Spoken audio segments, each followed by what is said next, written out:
Bien, en este sentido yo diría que la comunicación como pieza de los proyectos de investigación o como pieza de las propuestas de investigación que responden a las convocatorias públicas es algo relativamente nuevo en nuestro país. En mi opinión, se debería incluir de una manera más taxativa o como un requerimiento más claro para los proyectos, dado que en muchos casos un proyecto que no se comunica de ninguna manera acaba siendo un proyecto cuyos resultados no se conocen por el público y por la sociedad. De cara a la propia supervivencia y mejora de los presupuestos en investigación, es muy necesario que los proyectos incluyan módulos de comunicación hacia el público. Lo que fuera se llama el public engagement, porque en otro caso los proyectos quedarían estrictamente en una actividad científica sin impacto en la sociedad. Quiero decir, esto es un ámbito muy particular dentro de, como has comentado, la innovación y la investigación responsable, que toca otros muchos campos. Es decir, no es solo comunicación, es también igualdad de género, es también aspectos éticos. En las fases de planificación, tenemos que ser realistas cuando hablamos de estos aspectos. En la fase de planificación de un proyecto científico, e incluso de un proyecto científico con perspectiva de ser un proyecto de innovación, la comunicación juega un papel muy pequeño.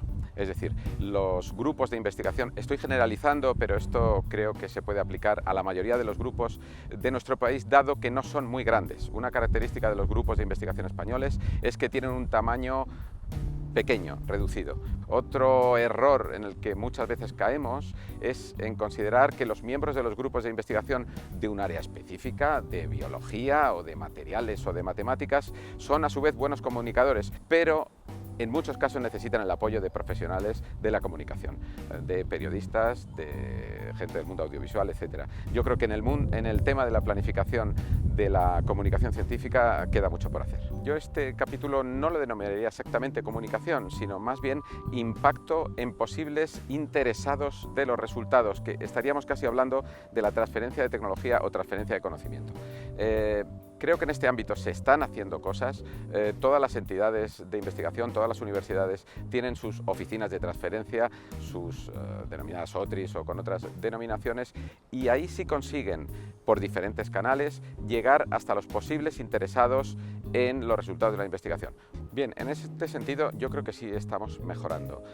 Hay una herramienta clara y que es en el fondo la más visible para la sociedad, que son las páginas web institucionales, que creo cada vez más incorporan los resultados de la investigación y las noticias sobre proyectos científicos dentro de su estructura. Es decir, el canal web o el canal página web está surgiendo de una manera muy potente como un medio correcto.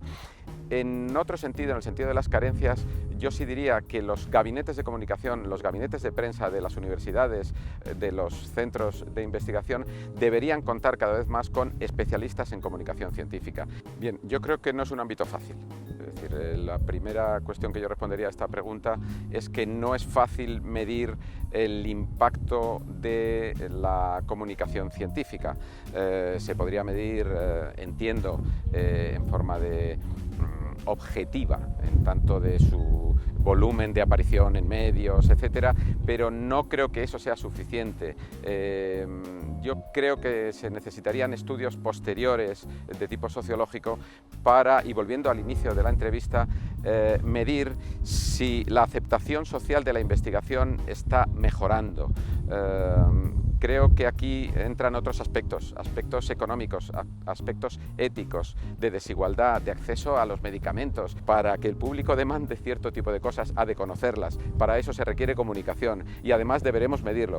Correcto, la respuesta debería sí, habría que medirlo. Creo que no estaría fácil y creo que requiere estudios posteriores a la finalización de los proyectos.